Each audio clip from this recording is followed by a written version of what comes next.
निकलो मेरे घर से, बेनमाजी के लिए मेरे घर में कोई जगह नहीं है।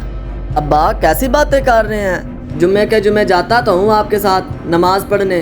तो ठीक है फिर, रोटी भी जुम्मे के जुम्मे आकर खाना। अरे अब्बा तुम भूल रहे हो, मैं तुम्हारा इकलौता बेटा हूँ, मेरे अलावा तुम्हारा कोई सहारा नहीं। मुझे चाहिए भी नहीं तेरे जैसी बेनमाज औलाद का सहारा। जिस घर में एक बेनमाजी हो उस घर में से बरकत उठ जाती है और सारी ज़िंदगी नहुसत नहीं जाती। अब्बा देख ले, अभी भी तेरे पास एक मौका है, अगर मैं चला गया तो ये घर नहीं चलना। वैसे भी तेरी इतनी उम्र हो गई है, तुमसे काम नहीं होगा। बेटा रिज़्क अल्लाह देता है, बंदा नहीं। मुझे तुम जैसे बेनमाजी का रिज़्क नहीं चाहिए। चला जा यहाँ से।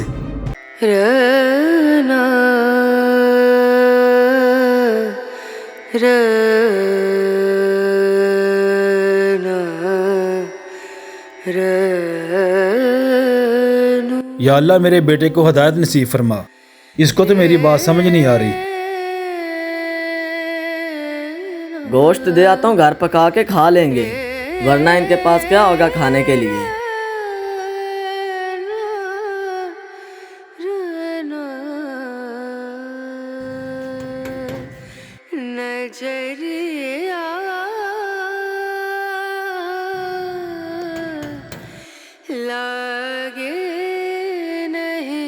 तू फिर आ गया है, तुझे मेरी बात समझ नहीं आई? अब्बा आप गुस्सा छोड़ भी दें, दोपहर का वक्त हो गया, किसी ने कुछ नहीं खाया होगा। मैं आपके लिए गोश्त लेके आया हूँ, ये पका खा लें। नहीं चाहिए तुम्हारा लाया हुआ गोश्त। जब तक तू नमाज नहीं पढ़ेगा इस घर में ना आना, और ना ही हमारे लिए कुछ खाने के लिए लेकर आना। आपने नहीं खाना तो ना खाएं, घर वालों को दे दें, वो खा लेंगे। तुझे कितनी दफ़ा कहा कि यहाँ से दफ़ा हो जा। तू नमाज के लिए हाँ नहीं कर रहा, तो मैं तेरे लाए हुए रिज़्क के लिए कैसे हाँ कर दूँ? अब्बा बेनमाजी हूँ, मगर आपका बेटा तो हूँ। वाह भाई वाह, जो खुदा का नाफरमान हो सकता है वो हमारा कैसे फर्मा बरदार होगा। चल निकल जा यहाँ से।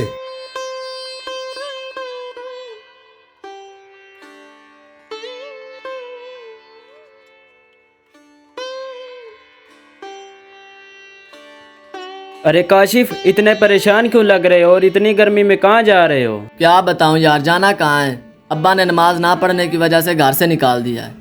यार ऐसे भला कौन करता है अपनी जवान औलाद के साथ। चल मैं जाके तेरे अब्बा से बात करता हूँ। यार उन्होंने अपनी सकी औलाद की बात नहीं सुनी, तेरी क्या बात सुनेंगे? चल तो सही, बात करके देखते हैं। चलो ठीक है, चलते हैं। अरे चचा क्या हो गया, जवान औलाद को भी कोई घर से निकालता है? बेटा ये एक बाप और बेनमाजी औलाद का आपस का मामला है, बेहतरी इसी में है कि इसमें तुम दखल अंदाजी ना करो। चचा बेहतर है इस मामले को किसी और तरीके से हल करें। इसका हल यही है कि इसको कहो नमाज पढ़े, नहीं तो यहाँ से दफा हो जाए।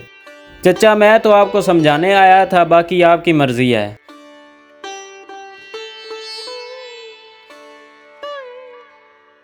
Next day.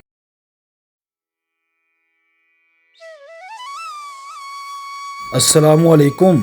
वालेकुम अस्सलाम। चचा खैरियत तो है, आप यहाँ कैसे?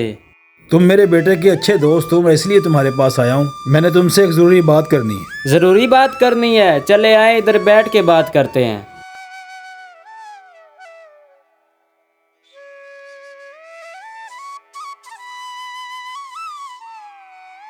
चचा एक बात तो बताएं, आपने अपने बेटे को घर से क्यों निकाला, हालांकि वो अकेले घर में कमाने वाला था और हम घर में सब कमाने वाले हैं। अल्लाह का दिया सब कुछ है लेकिन सुकून नहीं है।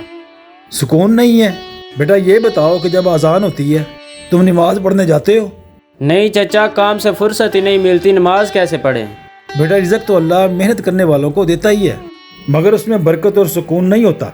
इसीलिए जब अजान हो जाए तो अल्लाह की इबादत के लिए जाओ, देखना फिर ज़िंदगी में सुकून भी आएगा और ज़िंदगी में बरकत भी आएगी। चचा आपने तो मेरी सलाह कर दी, इंशाल्लाह आज के बाद मैं 5 वक्त की नमाज पढ़ने जाऊंगा। चलो अजान हो रही है, उठो नमाज पढ़ने चलें। अल्लाहु अकबर, अशहदु अल्ला इलाहा इल्लल्लाह।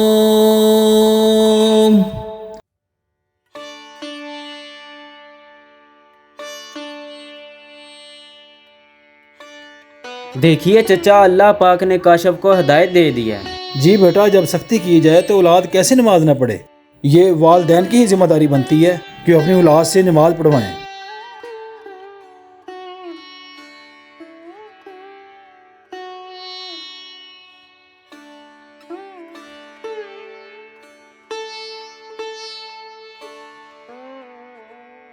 ہمیں چاہیے کہ اپنی اولاد کو نماز کی تلقین کریں، اگر وہ پھر بھی نماز نہ پڑھیں تو ان پر سختی کریں۔ شکریہ۔